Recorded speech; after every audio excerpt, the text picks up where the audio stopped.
cidade vazia, mas as palavras sanavam dos alegres.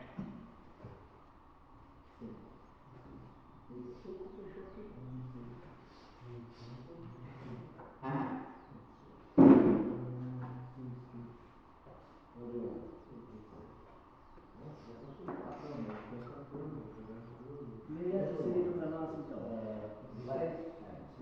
Quem de direito serve de guia para o seu companheiro, porém os maus se perdem pelo caminho. O preguiçoso não passará a sua casa, mas o bem pessoa como é seu vizinho. 28. A honra a Deus é o caminho para a vida, mas a falta de juízo é a estrada para a morte. Bem, irmãos, eu vou ler mais 4 versículos que estão intimamente atrelados ao versículo 20, que é o que eu quero compartilhar com os irmãos. Provérbios 11, no versículo 14, vai falar bem assim, ó: não havendo sábios conselhos, o povo cai, mas na multidão de conselhos acha-se segurança. Aí, no capítulo 13, no versículo 10, fala que da soberba só provém contenda, mas com os que se aconselham acha-se sabedoria. E no 24, versículo 6, vai falar assim: com conselhos prudentes tu farás a guerra, e na multidão dos conselheiros existe vitória. Amém? Amém. O versículo 20, que o Léo leu para nós, na minha versão diz assim: no coração dos que maquinam mal há engano, mas com os que aconselham a paz tem alegria. O versículo 18 também falou comigo, que diz assim, ó: alguns que falam com espada é dano, mas a língua dos sábios é saúde. E o versículo 25: a ansiedade no coração do homem o deixa abatido, mas uma boa palavra o alegra. Amém? Amém, Jesus. Maravilha, que bom que a senhora está aí. Irmãos, o Provérbios eu aprendi dentro da área terapêutica. Eu acho legal quando tem alguém que está com a oportunidade de conduzir o devocional e durante o andamento da semana, ou conforme está fluindo a casa, chegar aqui na frente de manhã cedo, já no primeiro horário, e dar uma exortação, uma chicotada, uma admoestação mais rígida.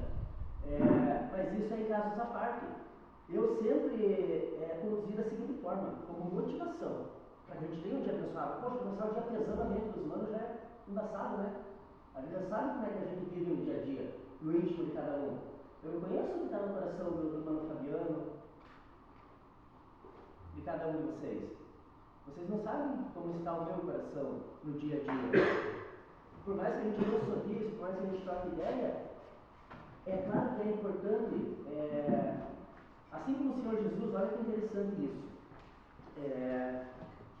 Ele tinha 12 discípulos, mas desses 12 ele tinha 3 que eram mais chegados. Sempre quando ele ia fazer uma fita, né, quem ia junto?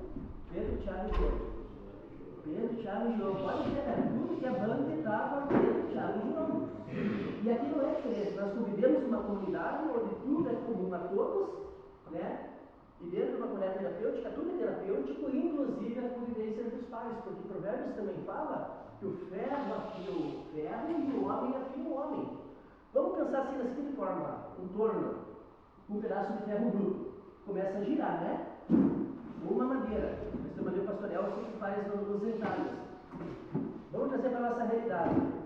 Nós estamos no torno e a liderança, ou o nosso próprio irmãozinho, é a fresa, que vai moldando o nosso caráter no dia a dia.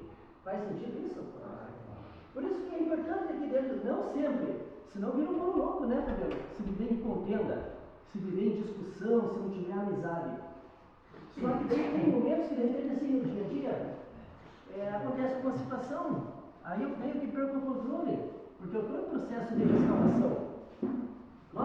Todos nós estamos atravessando esse processo. E daí o que acontece? Tem uma liderança, chama os dois, no meu particular, para não envergonhar publicamente. Eu trabalho dessa forma, pelo menos, porque até assim, olha, eu aprendi que na rua também é assim. É claro que aqui não é quebrada, mas só para nós poder entender, porque a gente vem do mesmo contexto. Ô mano, se eu dou uma rabelada na quebrada, O da voz ativa vai chegar uma, fica ligeiro, se na próxima vai tomar um salve. Não é assim que funciona? E se der uma área de novo, está achando uma preta. Não é assim que funciona? Então, por exemplo, assim, digamos que dentro da comunidade terapêutica acontece uma situação, a liderança vai chamar ambos que estão envolvidos, vai dizer, cuida para não acontecer de novo, senão você não tomar uma disciplina. Não sei como é que funciona aqui. Ou vai ficar sem participar do chimarrão, do futebol, vai perder a visita, vai perder o telefonema, tem que ter uma consequência. Porque Provérbios 19 fala que o homem desobediente tem que ser punido, caso contrário vai fazer pior. Beleza, irmãos? Só que eu não quero acusar de ninguém. O que eu quero falar é de todo esse tempo que eu tenho vivido dentro e saio dentro da comunidade terapêutica, eu conversando com o Manuel, com o Fabiano, acho que é com o Luiz, com quem mais que eu conversei ontem, especificamente com o Juscelito, ali que estava fazendo a figura do pallet. Cara, esses momentos assim, é como se fosse um investimento de tempo para mim, poder ouvir e ser ouvido. E a gente se identifica com a história do outro, não é mais ou menos assim? Beleza. Então, quando o sábio Salomão, né, cara, que está escrito ali nas crônicas, que nunca houve e nunca haverá, eu tenho com tanta sabedoria e riqueza, porque quando ele teve a oportunidade de pedir alguma coisa para Deus, o que foi que ele pediu? Sabedoria, né? Eu quero fazer uma seguinte pergunta para cada um de vocês, não precisa me responder. Por que você está aqui? Cara, eu já passei por dentro da área terapêutica para parar de fumar crack. Mas eu achava que eu poderia continuar indo na boate, pegar umas primas, podia continuar fumando um baseadinho, tomando um bom vinho, né? Uma gelada com os camaradas no boteco, curtindo Raul Seixas. E tudo isso era brecha para que eu voltasse à droga de preferência, que era o crack. Desculpe citar o nome, mas é importante nesse momento para a gente refletir. E depois, na oração, assim como a gente iniciou com oração, e eu creio no poder da oração, quando damos obediência, temos um coração tranquilo diante de Deus e a consciência em paz, que no final também nós vamos orar em qualquer tipo de perturbação, se acaso houver no íntimo de cada um, pelo poder da oração, nós vamos pedir que Deus quebre isso nas regiões celestes, porque já teve ocasião de eu fazer oração e eles tivessem um trabalho de espada, irmãos, dentro da igreja. Vou contar um testemunho breve para os irmãos, que o tempo permite. Teve uma ocasião na minha vida, eu não quero pregar sobre dízimo, não, eu só quero dar um exemplo de situação que eu vivi lá atrás e que serviu de experiência, e daí hoje a gente já passou dessa fase e tem uma outra visão. Eu lembro que quando eu estava no projeto Menuzu, fazia muro, eu contei já essa história para vocês, se eu já contei, tem pessoas que não ouviram.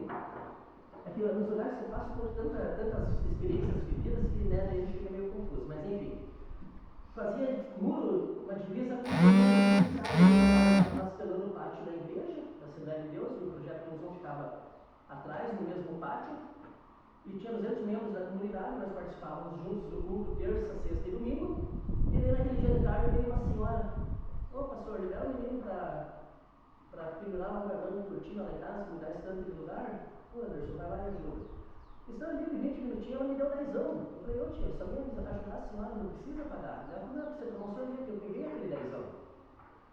E daí quando eu cheguei no quarto, estava o Maico pirata, eu falei, ô Maico, a tia me deu 10 lá para ajudar ela, ele nem olhou na minha cara, falou, você paga um real que é dízimo. Falou com autoridade, né? A 10ª parte, né? Eu podia ficar com 90 centavos, né? Com 9 reais, né? Porque isso que daí eu entendi e compreendi que eu não estava dando para Deus 10%, eu estaria devolvendo, porque ele permite que eu ficasse com 90. Mas eu falei para ele assim, Fabiano, pô, cara, mas eu tenho vergonha de colocar só R$1 no envelope e levar lá, não, então separe, deixa guardadinho, e quando você tiver mais, você devolve o dízimo. Olha que interessante, no outro dia, veio a outra vizinha e falou assim, mais ou menos perto do mesmo horário, a minha função naquela semana era rastelar o pátio, e daí falava assim, pô, pastor, você ordenou um menino educadinho para ajudar o Valdete, precisava fazer umas coisinhas lá em casa, pastor, vai lá, questão de uma horinha e pouco, ganhei R$30.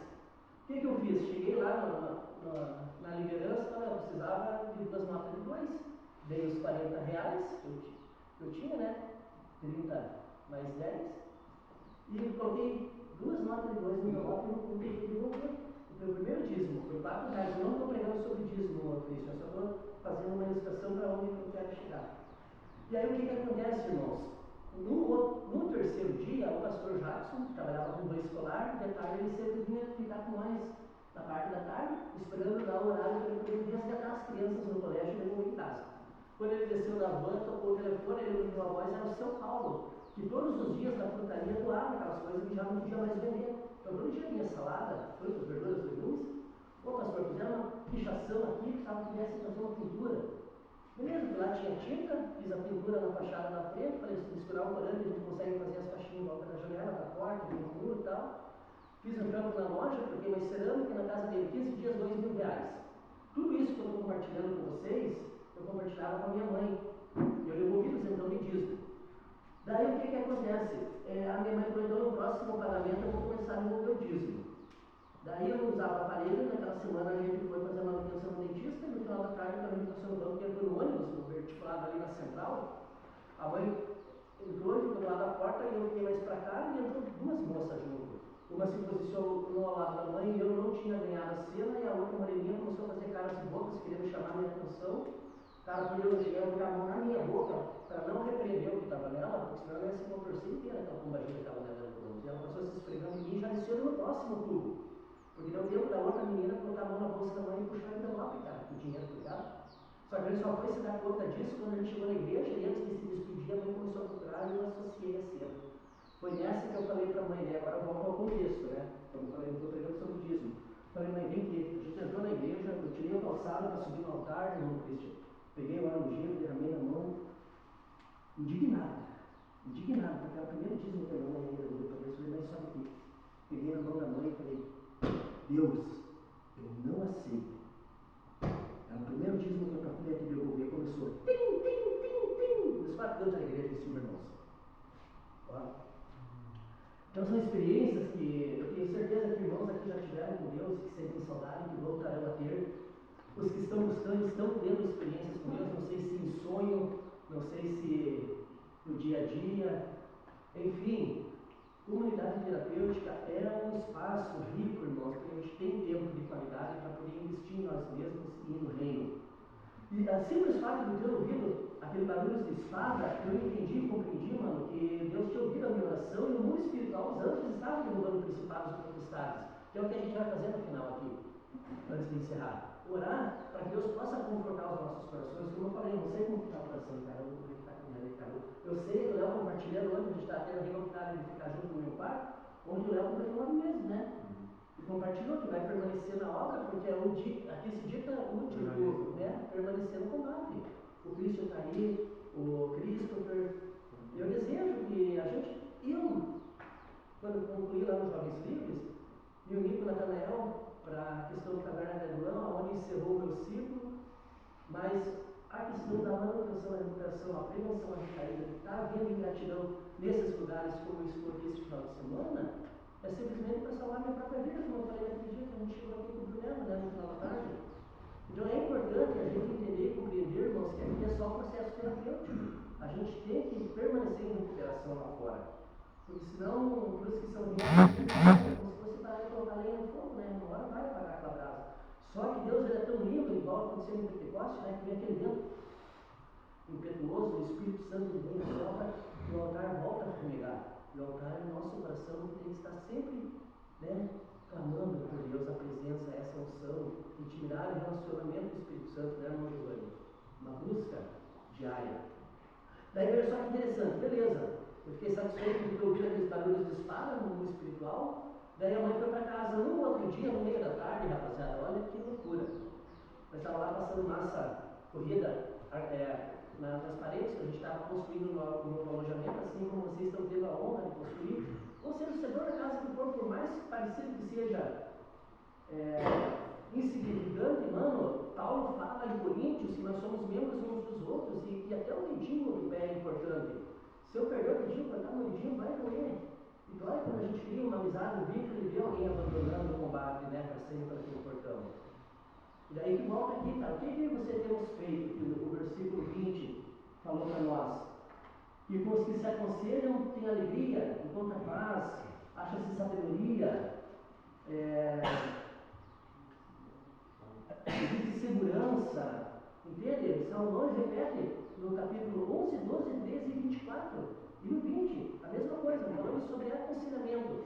Eu já vi dentro da terapêutica e eu já fui pedra de tropeço uns 20 anos atrás, e eu, como monitor, que na época era obreiro, poxa, de sair para receber o corpo e ele me acompanhando, eu falei, mano, eu estou indo para quebrar, se você quiser, eu patrocino você, senão eu vou sozinho.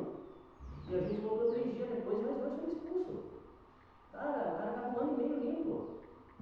Cara, eu tive uma consequência, uma doença terrível na minha vida, por ter sido pedra de tropeço na vida daquele ano. O vereador está lá em Minas Gerais, nome de Deus. Só que eu não sabia, não tinha entendimento que aquilo ali não era um conselho, era uma pedra de tropeço. O que eu e você temos feito aqui dentro, irmãos? Nos bastidores, no quarto, no teu individual, no teu particular, eu bato sempre nessa tecla, na hora do banheiro. Sabe uma sugestão que eu dei? Direcionando compartilhar isso novamente, eu falava, eu compartilhava, mano, eu não estou vencendo a masturbação. Desculpa, mãe, a senhora está aqui, graças a Deus, que a senhora tem entendimento. E um amigo meu falou assim, mano, eu tinha essa mesma fraqueza. E eu parei de ser sem vergonha. Eu aprendi com outro mano, que também tinha essa mesma fraqueza, que na hora de tomar o banho, ele cantava louvores. E os da arte ele não estava tomando banho. Para não desfocar e na hora de se lavar ali, não lavava muito rápido também, para não acordar. Entendeu? A estratégia? E eu comecei a fazer dessa forma. E às vezes eu na terapêutica eu falava para os manos, vocês ouviram cantando louvor na hora de tomar banho, eu falei, pergunta. Eu lutando para mim mesmo. Sabe? Fica a dica, irmãos. Outro detalhe, queridos, quando eu perguntei por que você está aqui, eu falei que eu achava que era só para parar de fumar pedra, irmãos, é questão de tempo. Cara, casa de educação ou casa de restauração, Deus está restaurando o ministério na vida de cada um de nós. Que tipo de ministério? Familiar pode ser. Ser o sacerdote da casa, um esposo exemplar, um bom marido, um excelente pai. Deus está restaurando o teu aspecto profissional. Você vai ser promovido onde Deus enviar você ou se você retornar para o teu trabalho. Por conta da tua postura. Pedro ele foi conhecido lá no dia que Jesus estava sendo julgado, antes de ir para a crucificação. E Pedro, na primeira oportunidade, falou assim, não, eu não conheço. Porque a mulher falou, você estava com ele. Daí na segunda pessoa, a pessoa que conheceu ele piorou, ele jurou que não conhecia. E daí na terceira pessoa, para piorar a situação, ele praguejou, não, eu não conheço esse cara. Não, mas o teu modo de falar te denuncia. Está escrito assim em Mateus 26. E como está sendo a nossa postura no dia a dia? Será que está tendo realmente transformação da mente?